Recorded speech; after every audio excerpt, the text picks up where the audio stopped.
भाजपा के राष्ट्रीय अध्यक्ष अमित शाह ने साफ कर दिया है कि राजस्थान में नेतृत्व परिवर्तन नहीं होगा।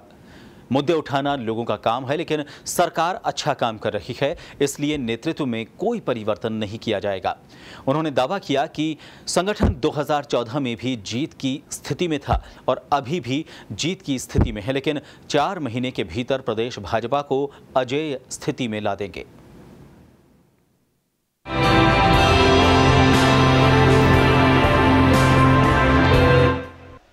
भाजपा के राष्ट्रीय अध्यक्ष अमित शाह ने प्रेस वार्ता में कहा कि किसानों की ऋण माफी को लेकर केंद्रीय वित्त मंत्री अरुण जेटली ने पहले ही कह दिया था कि राज्य अपने स्तर पर इस मुद्दे पर निर्णय ले।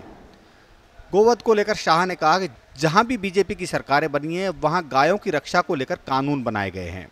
प्रदेश में किसानों की आत्महत्या को लेकर शाह ने कहा कि हमने कई मुद्दों पर चर्चा की है, लेकिन सार्वजनिक नहीं करूंगा। जहां तक गोवा के मुख्यमंत्री मनोहर पर्रिकर के बयान की बात है, तो वहां प्रवास के दौरान बात करूंगा कि किस मंतव्य को लेकर ये बात कही गई थी। उन्होंने दावा किया कि गुजरात में भाजपा 150 से अधिक सीटें जीतेगी।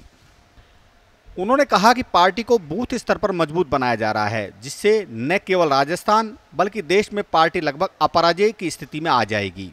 राजस्थान दौरे की चर्चा करते हुए उन्होंने कहा कि मैंने विभिन्न पदाधिकारियों, मंडल, जिला सहित प्रकोष्ठों और प्रकल्पों के पदाधिकारियों से चर्चा की है और इसे अमली जामा पहनाने का पूरा प्रयास किया जा रहा है। ये लोगों को मुद्दे पर छोड़ दीजिए, जो मुद्दे उठाते हैं उनका काम मुद्दा उठाना है, नेतृत्व का काम नेतृत्व करना है। वसुंधरा जी अच्छे से काम करें। 110 दिन तक सभी राज्यों में प्रवास, जन्म शताब्दी वर्ष के उपलक्ष्य में प्रवास, पार्टी को बूथ लेवल पर मजबूत करना है। 3 साल में बीजेपी पर भ्रष्टाचार का एक भी आरोप नहीं लगा पाए।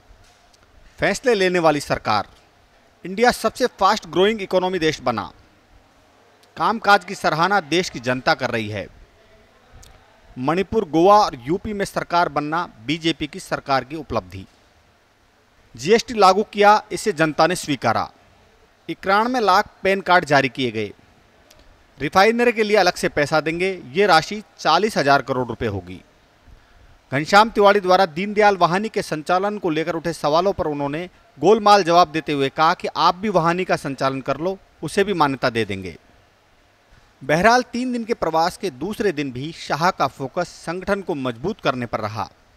हालांकि दूसरे दिन विधायकों और सांसदों की बैठक के दौरान सांसद सांवरलाल जाट की तबीयत खराब होने के कारण चर्चा अधूरी रह गई।